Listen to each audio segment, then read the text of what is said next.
నమాజ్ వైపు మమ్మల్ని పిలుస్తుంది. ఇప్పుడు కూడా మనం నమాజ్ వైపు రాకపోతే, ఇప్పుడు కూడా మమ్మల్ని మీరు మార్చుకోకపోతే ఎప్పుడు మారుస్తాం?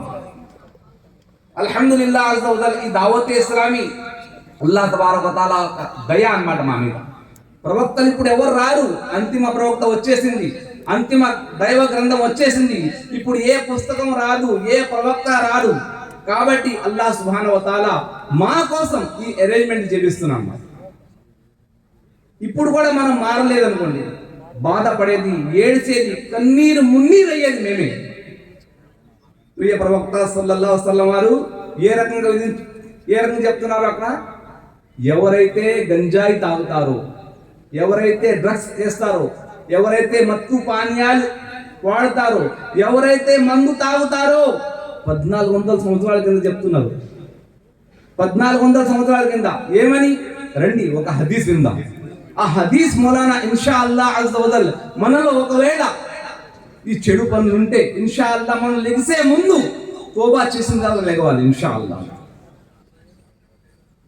అమీరుల్ ముഅ్మినీన్ హజరత్ సయ్యదునా ఉస్మాన్ గనీ రలియల్లాహు తఆలా అన్హు వారు ఒకరోజు జుమ్మా నమాజ్లో ఖుత్బా ఇస్తున్నారు. ఖుత్బా ఇస్తూ ఆ ఖుత్బాలో చెప్పారు, ప్రవక్త గారు నాకు ఒక సంఘటన చెప్పారు, దాని గురించి నేను మీకు జుమ్మా నమాజ్లో చెప్తున్నాను, వినండి.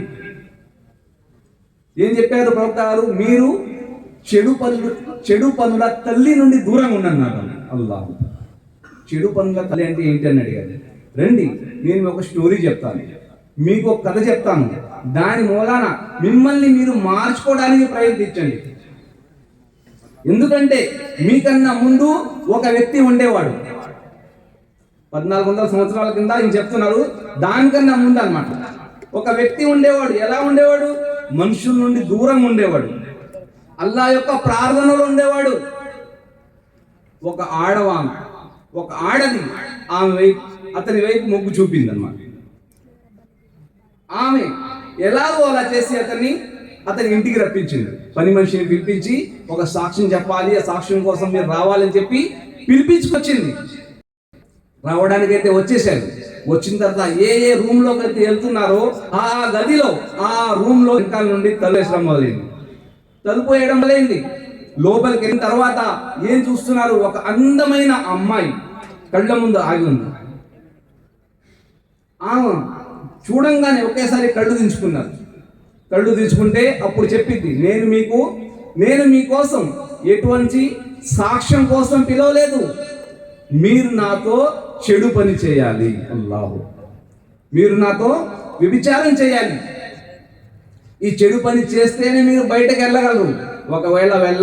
ఒకవేళ మీరు చెడు పని చేయకపోతే నేను గోల చేస్తాను, నేను జనాన్ని పిలుస్తాను, నా చేయి పెట్టుకున్నాడని చెప్పి జనాన్ని పిలుస్తాను.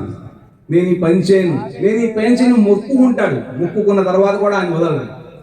ఏం చెప్పింది? అక్కడ చిన్న పిల్లోడు ఉంటాడు, చిన్న పిల్లోడు, ఏం తెలియని చిన్న పిల్లోడు అన్నమాట. నువ్వు ఈ చెడు పని చేయకపోతే ఈ పిల్లోడిని చంపేయండి. అస్తగ్ఫిరుల్లాహ్, పిల్లోడిని చంపడం, అది చిన్న పిల్లోడు, ఎందుకు? ఏం తప్పు చేయలేదు కదా, ఎందుకు చంపడు? చంపుతావా లేదా చెడు పని చేస్తావా? నేను చెడు పని కూడా చేయను, ఆ పిల్లవాడిని కూడా చంపనండి. అప్పుడు ఏమంటది? ఒక మందు బాటిల్, ఒక డ్రగ్స్ లాంటిది, ఒక మత్తు పానీయం, ఒక తాగేది ద్రవం లాంటిది ఇచ్చి, ఇస్లాంలో మందు తాగడం హరాం ఎందుకైతే అనేది ఇప్పుడు దీని ద్వారా మీకు అర్థమైంది. నేను ఈ చెడు పని చేయను, ఆ చిన్న పిల్లవాడిని నేను చంపను, కనీసం ఈ ఒక్క పని చేస్తాను. ఏంటది? నేను మందు తాగుతాను, తర్వాత ఈ 2 పనులు చేయను.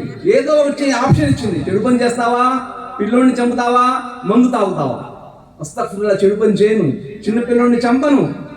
చిన్న తప్పే కదా, ఇస్లాంలో హరామే మందు తాగడం, కానీ నేను మందు తాగేస్తాను చెప్పి ఏం చేస్తాడు? మందు తాగేస్తాడు. ఎలాగైతే మందు తాగాడో ఇస్లాంలో అల్హమ్దులిల్లాహ్ మందు హరాం ఎందుకైంది? తాగడం వలన బుద్ధి నశించింది. బుద్ధి నశించగానే మొత్తం తాగేశాడు. తాగంగానే చిన్న పిల్లోడు, నిల్చున్న పిల్లోడిని చంపేశాడు. ఆ చేయరాని పని కూడా, ఆ వ్యభిచారం కూడా చేశాడు. దాని గురించి ప్రవక్త గారు సల్లల్లాహు అలైహి వసల్లం వారు ఏం చెప్తున్నారు వినండి. వేరే మార్గం లేక మందు తాగాడు, అనిపిస్తుంది. కానీ ఆ మందు తాగిన తర్వాత ఆయన చేసే పనులు ఈ రకంగా ఇస్లాం అల్హమ్దులిల్లా మాకు వివరించడం జరుగుతుంది. ఆ మూడు పనులు కూడా చేశాడు. కానీ ముందే ఆ పిల్లోని చంపుంటే అది కూడా హరాం. ఇస్లాంలో వ్యభిచారం చేయడం ఇది కూడా హరాం. కానీ అది చేసుంటే ఈ రెండు నుండి తప్పించుకునేవాడు. ఒకవేళ ఇది చేసుంటే ఆ రెండు నుండి తప్పించుకునేవాడు. కానీ చిన్న తప్పు అనుకుని చేసిన తప్పు వలన 3 పనులు చేసేసాడు. అల్లాహు అక్బర్. అల్లాహ్ ఒక్క అంతిమ ప్రవక్త ముహమ్మద్ ముస్తఫా సల్లల్లాహు తఆలా సల్లం వారు ఈ రకంగా సెలవిచ్చారు. ఏమని? మీరు మందు నుండి దూరంగా ఉండండి. అల్లాహ్ సుబ్హానహు వ తఆలా మీద ఒట్టేసి చెప్తున్నారు. అల్లాహ్ మీద ఒట్టు, నిస్సందేహంగా